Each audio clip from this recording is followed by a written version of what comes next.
Hello students, আজকে chemical কাইনেটিক্সের part 3 নিয়ে শুরু করছি। তো আগের দিন যে ক্লাসে করিয়েছি তারপর থেকেই বলছি। তো কি ছিল, কোনো একটা রিয়াকশান যদি আমার এরকম থাকে alpha A plus beta B থেকে তোমার তৈরি হচ্ছে gamma C plus delta D. তো সেই ধরনের রিয়াকশানের ক্ষেত্রে রেট লটা কী আসে বলো, বা রেট এক্সপ্রেশন কী আসে? আর সমান K into A to the power x হবে, বি টু দি পাওয়ার হচ্ছে ওয়াই। ঠিক আছে, সেই এক্স এবং ওয়াই এইগুলো রেসপেক্টিভলি আলফা এবং বিটার সঙ্গে ইকুয়াল টু হতেও পারে অথবা নট ইজ ইকুয়াল টুও হতে পারে। ওকে, আচ্ছা, তো এটা আমার আর কি বলা হয়েছিল, এক্স হচ্ছে order with respect to A আর ওয়াই হচ্ছে order with respect to B. তাহলে পুরো রিয়াকশানের ওভারঅল অর্ডার কীরকম হবে, যেটাকে আমরা এন দিয়ে এক্সপ্রেস করি, ওটা হবে হচ্ছে এক্স প্লাস ওয়াই। আর কে বলা হয়েছিল রেট অফ রিয়াকশান, আর কেটাকে বলা হয়েছিল হচ্ছে কি rate constant or velocity constant, যেখান থেকে আমরা বুঝতে পারি একটা রিয়াকশান কত ফাস্ট হচ্ছে বা কত স্লোই হচ্ছে। ঠিক আছে, এইগুলো আমরা আগের দিনে বা আগের ভিডিওতে আমি তোমাদের দেখিয়েছিলাম। এরপর দেখো, আমরা এটাও বলেছিলাম যে অর্ডার এবং মলিকুলারিটি সম্পর্কে। তো এই বিক্রিয়াটার ক্ষেত্রে অর্ডার তোমার অর্ডার কী হবে এক্স প্লাস ওয়াই, কারণ এটা তোমার হচ্ছে এক্সপেরিমেন্ট থেকে আসে না, এটা তোমার হচ্ছে এক্সপেরিমেন্টাল ফ্যাক্ট। তো সেই জন্য এর অর্ডার তোমার হচ্ছে এক্স প্লাস ওয়াই করলে তুমি পারছো। কিন্তু যদি বলা হয় যে মলিকুলারিটি কত, মলিকুলারিটি তোমার হতে হচ্ছে কি আলফা প্লাস বিটা, এটা তোমার হচ্ছে এই রিয়াকশানটার মলিকুলারিটি। এবার এই নিয়ে আমি আগের ভিডিওতে গল্প করেছিলাম যে যদি তোমার রিয়াকশানটা কমপ্লেক্স হয়, এলিমেন্টারি না হয়, তো তখন কিন্তু সেক্ষেত্রে মলিকুলারিটি এটা অনেক রেয়ার কেস চলে আসে, কারণ স্টেপ বাই স্টেপ বিক্রিয়ার ক্ষেত্রে এটা অতটা ফ্রুটফুল হয় না। তো 3 বা 3-এর বেশি, ওই জন্য মলিকুলারিটি ওটা রেয়ার কেস চলে আসে, হয় না বললেই চলে। ঠিক আছে, তো এই হচ্ছে ছিল। আর কখন অর্ডার এবং মলিকুলারিটির সমান হয়, যদি তোমার সেই রিয়াকশানটা এলিমেন্টারি হয়, কোনো মৌলিক বিক্রিয়া যদি হয়, তখন তার ক্ষেত্রে অর্ডার এবং মলিকুলারিটি সমান হয়। ধরো তোমার একটা কোশ্চেন আকারেই বলছি, ধরো তোমাকে এরকমভাবে বলা হলো কোনো একটা রিয়াকশান তুমি ধরো এরকম আছে 2a প্লাস 3b থেকে হচ্ছে 4d, কোনো একটা যে কোনো রিয়াকশান হচ্ছে এরকম। ধরো আমি বলছি এইটার রেট এক্সপ্রেশনটা এভাবে আছে, R is equal to K into A to the power 1 B to the power 3/4। তো কোশ্চেন হচ্ছে এটা কি তোমার একটা এলিমিনেটরি রিয়াকশান হবে, এটা কি তোমার কোনো মৌলিক বিক্রিয়া হবে? তো দেখো, যদি মৌলিক বিক্রিয়া হতে হয় তখন কি দেখতে হয় তোমাকে, আমরা জানি ফর অ্যান এলিমেন্টারি রিয়াকশান কি হয়, অর্ডার ইজ ইকুয়াল টু মলিকুলারিটি, তাই না?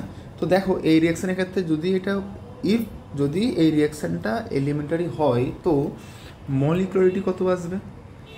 মলিকুলারিটি আসবে হচ্ছে তোমার, দেখো এ এর কোফিসিয়েন্ট 2 আর বি এর কোফিসিয়েন্ট হচ্ছে 3, তাহলে 2 + 3 = 5। এটা মলিকুলারিটি হওয়া উচিত যদি রিয়াকশানটা তোমার হচ্ছে এলিমেন্টারি হয়। তো এখন রেট এক্সপ্রেশন থেকে দেখতে পাচ্ছি এই যে তোমার রেট এক্সপ্রেশনটা আছে, তো রেট এক্সপ্রেশন থেকে আমি অর্ডার কি লিখতে পাচ্ছি বলো, অর্ডার ইজ ইকুয়াল টু, দেখো এন যদি হয় অর্ডার ইজ ইকুয়াল টু কী হবে, এ এর পাওয়ার আছে 1, বি এর পাওয়ার আছে 3/4, তাহলে a + 3/4 1 + 3/4 কত আসবে, 4 + 3/4 দ্যাট ইজ 7/4। তাহলে এটা কি মলিকুলারিটির সঙ্গে সমান হচ্ছে না? তাহলে যেহেতু এই রিয়াকশানটার রেট এক্সপ্রেশন থেকে আমি দেখতে পাচ্ছি যে order is not equal to molecularity, so this reaction can not be an elementary reaction. অর্থাৎ এই বিক্রিয়াটা হচ্ছে যেটা তোমার দেয়া আছে, যে বিক্রিয়াটা দেওয়া আছে এবং তার যেটা রেট এক্সপ্রেশন দেওয়া রয়েছে, এটা কিন্তু এলিমেন্টারি রিয়াকশান নয়। তাহলে কি the reaction is not an example of an elementary reaction। ঠিক আছে, এরকম প্রবলেম তুমি ফেস করতে পারো। ওকে, আচ্ছা, এরপর আজকে আমরা যে গল্পটা করব সেটা হচ্ছে নেক্সট বলবো হচ্ছে রেট কনস্ট্যান্ট নিয়ে। তাহলে দেখো, আমি আজকে গল্প বলবো কাকে নিয়ে? রেট কনস্ট্যান্ট বা ভেলোসিটি কনস্ট্যান্ট কে নিয়ে। ঠিক আছে, তাহলে দেখো তো আমি যে ইকুয়েশনটা পেয়েছি একটু আগে, কি পেলাম বলো? এই যে R is equal to K into A to the power x into B to the power y. আমি ওইটাকে একবার এখানে লিখে ফেলি ওই একই বিক্রিয়ার জন্য। তাহলে কি পেয়েছি? R is equal to K into A to the power x B to the power y পেয়েছি তো। এরপর দেখো, ধরো যদি এ এর মোলার কনসেন্ট্রেশন, থার্ড ব্র্যাকেট মানে কিন্তু মোলার কনসেন্ট্রেশন, অ্যাক্টিভ মাসটাকে এখানে আমরা মোলারিটি এককে এক্সপ্রেস করছি।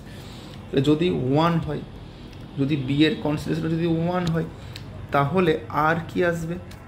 কে এর সঙ্গে ইকুয়াল আসবে, কারণ কে এটা 1 টু দি পাওয়ার এক্স আর 1 টু দি পাওয়ার ওয়াই, এগুলো তো 1 এর সঙ্গে ইকুয়ালই আসবে। তাহলে আমি লিখতে পারছি আর ইজ ইকুয়াল টু কে। অর্থাৎ তার মানে কি, কোনো একটা রিয়াকশান হচ্ছে এরকম যাতে তোমার রেট কনস্ট্যান্টটা হয়েছে ওটা অ্যাকচুয়ালি কার সঙ্গে ইকুয়াল হচ্ছে? রিয়াকশান রেটের সঙ্গে সমান হচ্ছে। কখন? যখন বিক্রিয়ক বা রিয়াক্ট্যান্টগুলোর মোলার কনসেন্ট্রেশনগুলো আমরা ইউনিট ধরে নিচ্ছি বা এক একক ধরে নিচ্ছি, তখনই হচ্ছে। অর্থাৎ যদি বিক্রিয়কগুলির গাঢ়ত্ব 1 মোলার ধরে নিই, ঠিক আছে, তাহলে কি দেখতে পাচ্ছ? তার রেট কনস্ট্যান্টটা রেটের সঙ্গে সমান হচ্ছে, রেট মানে রিয়াকশান রেটের সঙ্গে সমান হচ্ছে। তাহলে এটাই হচ্ছে তার রেট কনস্ট্যান্ট। বুঝতে পারলাম? তাহলে কি, the rate constant is numerically equal to the rate constant is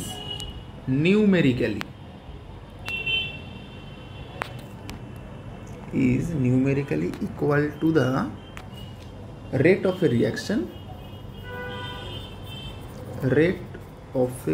reaction when, কখন? যখন রিয়াক্ট্যান্টগুলোর অ্যাক্টিভ মাস বা এখানে মোলারিটি 1 ধরা হয়েছে, when the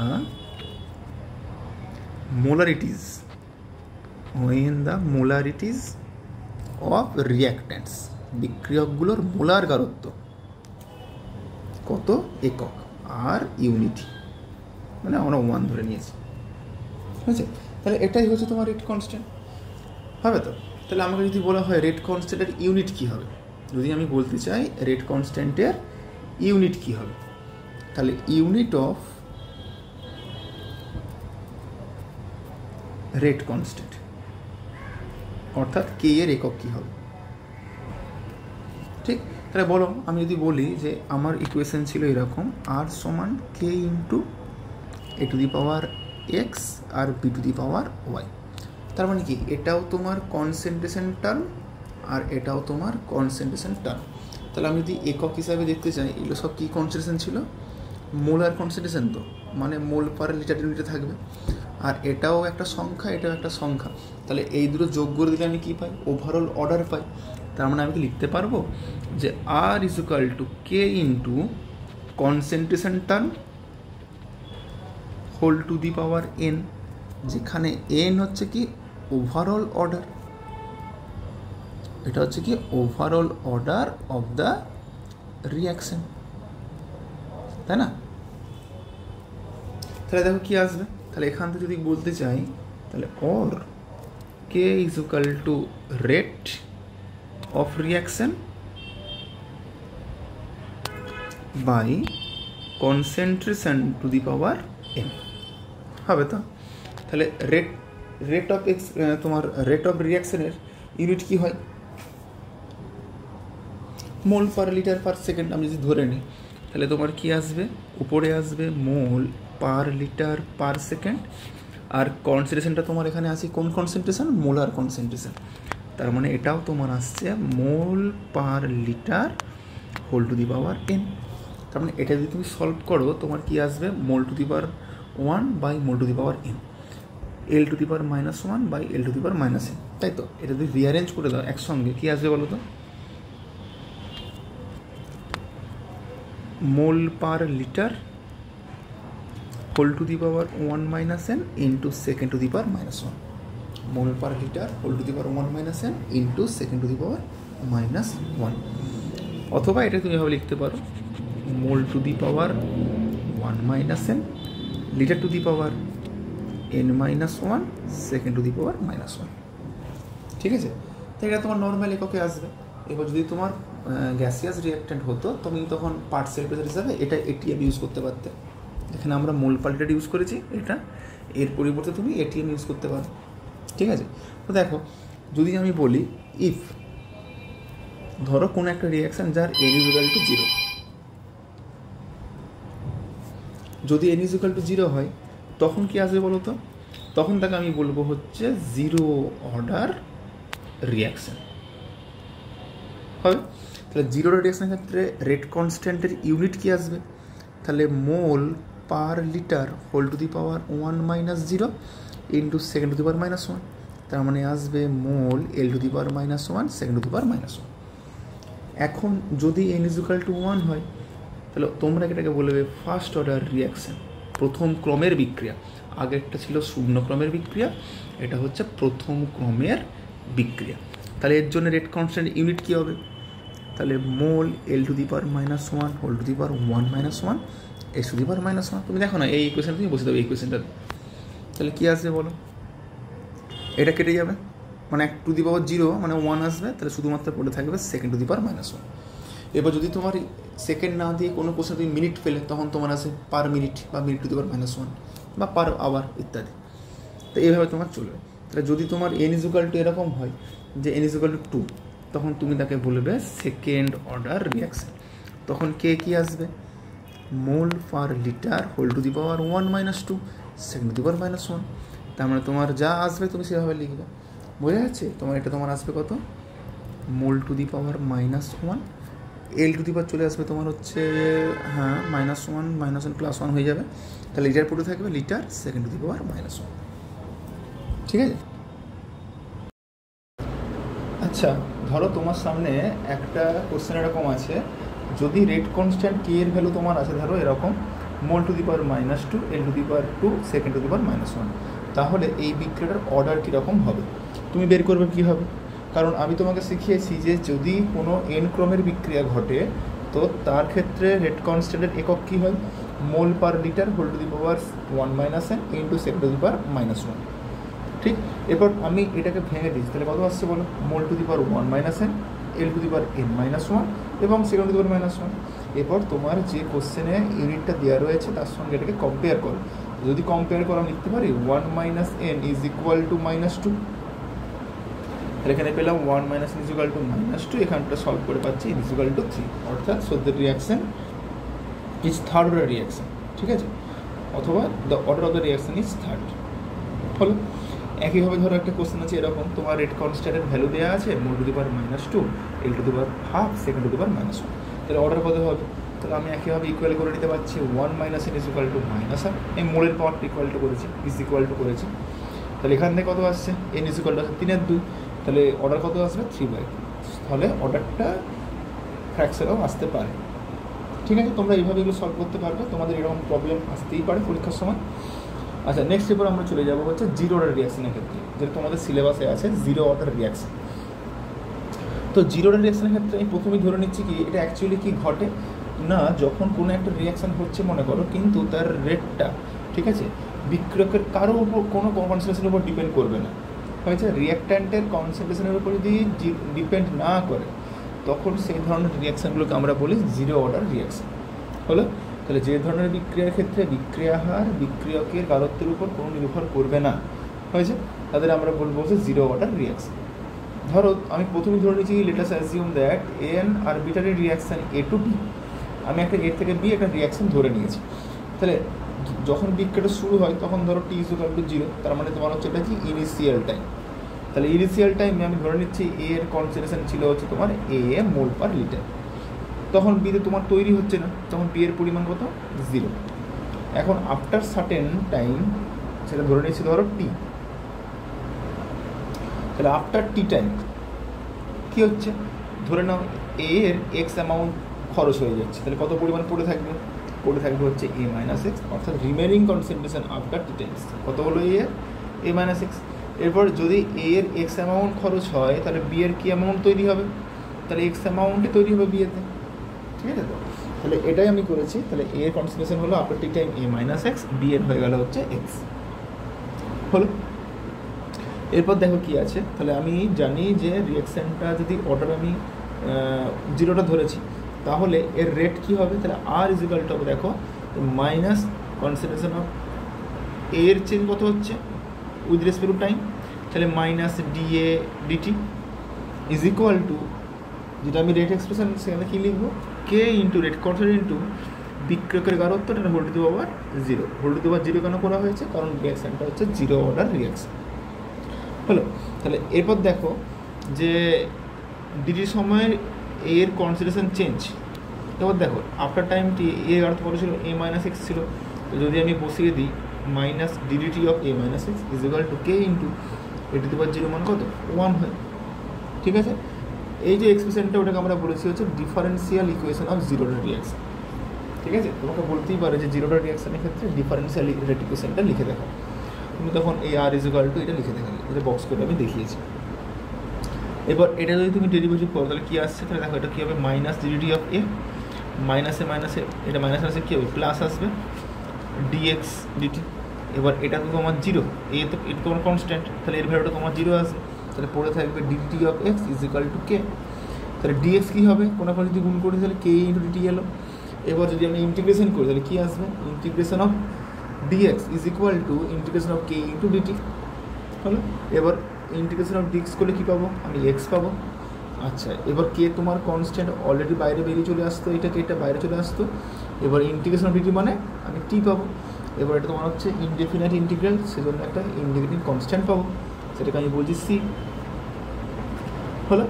তাহলে এই তোমার হচ্ছে গেল। তাহলে এরপর যখন তোমার বিক্রিয়া শুরু হচ্ছে অর্থাৎ টি সমান যখন 0 ছিল তখন এক্স কত ছিল 0, তখন তো প্রোডাক্ট তৈরিই হয়নি, তখন ইনিশিয়াল কনসিডারেশন ছিল এ শুধুমাত্র। তাহলে যদি আমি টি ইজ ইকুয়াল টু 0 এবং এক্স ইজ ইকুয়াল টু 0 এই ইকুয়েশনটা বসিয়ে তাহলে কী আসবে বলো, তাহলে 0 সমান কে ইন্টু 0 প্লাস সি। তাহলে এখান থেকে আমি পাচ্ছি সি ইজ ইকুয়াল টু আসছে 0। এখন সি ইজ ইকুয়াল টু 0 যদি এই ইকুয়েশনটাতে আমি যদি পুট করে দিই তাহলে কী আসবে, তো দেখো x is equal to kt plus 0, তাহলে x is equal to kt. তাহলে this is the rate expression of 0 order reaction. তোমাকে এটি মনে রাখতে হবে 0 অর্ডার রিয়াকশনের ক্ষেত্রে রেট এক্সপ্রেশন কত হয়, x is equal to kt, যেখানে এক্সটা কি, এক্স হচ্ছে কি অ্যামাউন্ট অফ রিয়াক্ট্যান্ট খরচ হয়ে গেছে টি টাইম পরে, অথবা প্রোডাক্ট কী হিসাবে টি কী পরিমাণ তৈরি হয়েছে, টিটা হচ্ছে কি প্রয়োজনীয় সময়, এটা হচ্ছে রেট কনস্ট্যান্ট হলো। এই তোমার গেল হচ্ছে 0 অর্ডার রিয়াকশন। এবার দেখো 0 অর্ডার রিয়াকশনের ব্যাপারে আছে কিছু অ্যাপ্লিকেশন আমাকে পরীক্ষার সময় আসে জানতে হবে আমাদের কীরকম, সেটা হচ্ছে half life of 0 order reaction. একটা 0 অর্ডার রিয়াকশনের ক্ষেত্রে হাফ লাইফ কী করে আমি বের করবো, ঠিক আছে। তো ধরো আমি প্রথমে ধরেছি কি যে কোনো একটা রিয়াকশান যদি তোমার এরকম থাকে এ থেকে বি, যে কোনো একটা রিয়াকশান, তাহলে টি ইজ ইকুয়াল টু 0-তে তোমার এ এর কনসেন্ট্রেশন ছিল এ মোল পার লিটার, তখন তো বি তৈরি হয়নি, তাই বি এর গাঢ়ত্ব কত তখন 0। এরপর আমি এই ধরনের এক্সপ্রেশনের জন্য আমি কী রেট এক্সপ্রেশনটা পেয়েছি, আমি পেয়েছি হচ্ছে এক্স ইজ ইকুয়াল টু কে, পেয়েছি না 0 অর্ডার রিয়াকশানের ক্ষেত্রে। এখন এটা হাফ লাইফ বলতে কী বোঝায়, হাফ লাইফ বলতে ধরো তুমি বিক্রিয়া শুরু করেছো 100 গ্রাম নিয়ে, ধরে নাও 100 গ্রাম পার লিটার ধরে নিচ্ছি তোমার এর ইনিশিয়াল কনসেন্ট্রেশন, তো যে সময় পরে এটা 100-র অর্ধেক হয়ে যাবে অর্থাৎ 50 গ্রাম পার লিটার হয়ে যাবে, অর্থাৎ যে সময় পরে রিয়াক্ট্যান্টটার কনসেন্ট্রেশনটা হাফ হয়ে যাচ্ছে অর্থাৎ 50% কমপ্লিট হচ্ছে, তো সেই টাইমটাকে আমি বলি হচ্ছে সেইটার হাফ লাইফ বা অর্ধ জীবনকাল বা অর্ধায়ু হলো। তাহলে আমি যদি ধরে নিই t is equal to t half, আমি ধরে নিচ্ছি, তখন কী হবে, এক্স কী হবে, এ ছিল প্রথমে কনসেন্ট্রেশন তার অর্ধেক হয়ে যাবে, তাহলে কত হবে a/2 হয়ে গেল এক্স, ঠিক। তাহলে এটা হচ্ছে অ্যাকচুয়ালি কি 50% কমপ্লিট। তাহলে এখন আমি যদি ইকুয়েশনে বসে তাহলে কী আসবে, তাহলে এক্সের জায়গায় বসাচ্ছি দেখো হচ্ছে a/2, কে যেমন ছিল রয়ে গেল, টি এর জায়গায় কী বসাবো আমি টি হাফ, কারণ আমি হাফ লাইফ বের করছি, তো টি হাফ ইজ ইকুয়াল টু কী আসছে a/2 কে। আচ্ছা, এই যে মনে করো হাফ লাইফটা পাচ্ছি, তাহলে এই হচ্ছে কনস্ট্যান্ট এবং কে হচ্ছে কনস্ট্যান্ট। এটা কি ছিল, এ তোমার ছিল হচ্ছে initial concentration of the reactant, ঠিক তো। তাহলে আমি কি দেখতে পাচ্ছি একটা শূন্যক্রম বিক্রিয়ার ক্ষেত্রে অর্ধজীবনকাল বিক্রিয়কটার ইনিশিয়াল কনসেন্ট্রেশনের উপর ডিপেন্ড করে। তার মানে কি বলতে পারবো যে t half is proportional to initial concentration of A. এই কোশ্চেন তোমার 2 নম্বরের আছে, দেখাও যে শূন্যক্রম বিক্রিয়ার ক্ষেত্রে অর্ধজীবনকাল বিক্রিয়কের প্রারম্ভিক গারত্বের উপর নির্ভর করে। তখন তুমি এটা করে দেখাবে, ঠিক আছে? আচ্ছা, নেক্সট এরপর দেখবো কমপ্লিশন টাইম, অর্থাৎ একটা জিরোটার রিয়াকশান কখন শেষ হয়ে যাবে, কখন শেষ হবে, এটা কি বাস্তবে শেষ হয় নাকি ব্যাপার। তাহলে প্রথমে ধরে নিচ্ছি x is equal to kt, একটা জিরোটার রিয়াকশানের ক্ষেত্রে রেট এক্সপ্রেশন হচ্ছে এটা। তাহলে যখন বিক্রিয়াটা কমপ্লিট হবে, অর্থাৎ টি ইজ ইকুয়াল যখন টিসি আমি ধরে নিচ্ছি, টিসি মানে হচ্ছে কমপ্লিশন টাইম, তখন কী হবে, তাহলে তোমার বিক্রিয়াটা ছিল হচ্ছে এ থেকে বি, তোমার টি ইজ ইকুয়াল টু জিরোতে দেখো এর গাঢ়তা ছিল এ, এর ছিল হচ্ছে জিরো। তাহলে এখন যদি বিক্রিয়াটা শেষ হয়ে যায়, মানে এক্স ইজ ইকুয়াল টু তখন কী হবে, তখন এক্স এর সঙ্গে সমান হবে, তাই না? তখন এটা কী হবে, এটা তখন এখন জিরো হয়ে যাচ্ছে। তাহলে কী হচ্ছে বলো, যখন বিক্রিয়াটা শেষ হয়ে যাবে তখন রিঅ্যাক্ট্যান্টের কোনো কিছু অবশিষ্ট থাকছে না, অর্থাৎ এক্স যেটা প্রোডাক্ট তৈরি হচ্ছে সেটা কি পুরোপুরি এর সঙ্গে তখন সমান হবে, যে পরিমাণ বিক্রিয়া ছিল সেটা পুরোপুরি কনভার্ট হয়ে যাবে প্রোডাক্টে, অর্থাৎ x is equal to A. একইভাবে যদি বসিয়ে দাও x is equal to kt এই ইকুয়েশনটা, তাহলে কী আসবে, A is equal to K into tc. Tc মানে অন্য কিছু ভেবো না, এটা তোমার হচ্ছে টাইম ফর কমপ্লিশন।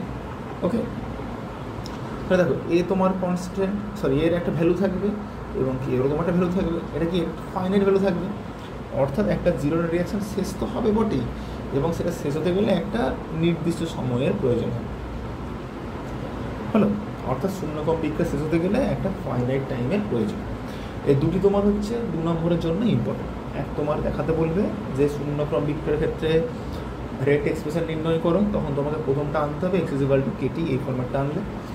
তোমাকে যদি বলা হয় যে দেখাও যে শূন্যক্রম বিক্রিয়ার অর্ধজীবনকাল বিক্রিয়কের প্রারম্ভিক গারত্বের উপর নির্ভর করে না, করে, তখন তুমি হচ্ছে এই প্রমাণটা দেখালে টি হাফ প্রপোর্শনাল টু এ। তোমাকে যদি বলা হয় যে দেখা হয় শূন্যক্রম বিক্রিয়া শেষে একটি সসীম সময়ের প্রয়োজন হয়, তখন তুমি হচ্ছে এই প্রমাণটা দেখালে এই জায়গায়। তো এইগুলো কিন্তু জিরো অর্ডার রিয়াকশন থেকে পড়ে। এবার দেখো আমি পেয়েছি কি, যদি আমি প্লটে তোমাকে দেখাই, প্লটে দেখো একদিকে ধরো আমি নিচ্ছি রেটকে আর একদিকে নিচ্ছি কাকে, কনসেন্ট্রেশনকে। দেখো আমি পেয়েছি x is equal to kt, তার মানে দেখো এক্স তোমার হচ্ছে কী পরিমাণ রিয়াক্ট্যান্ট খরচ হচ্ছে বা প্রোডাক্ট তৈরি হচ্ছে, আর তোমার কী হচ্ছে রেট কনস্ট্যান্ট, টি হচ্ছে টাইম।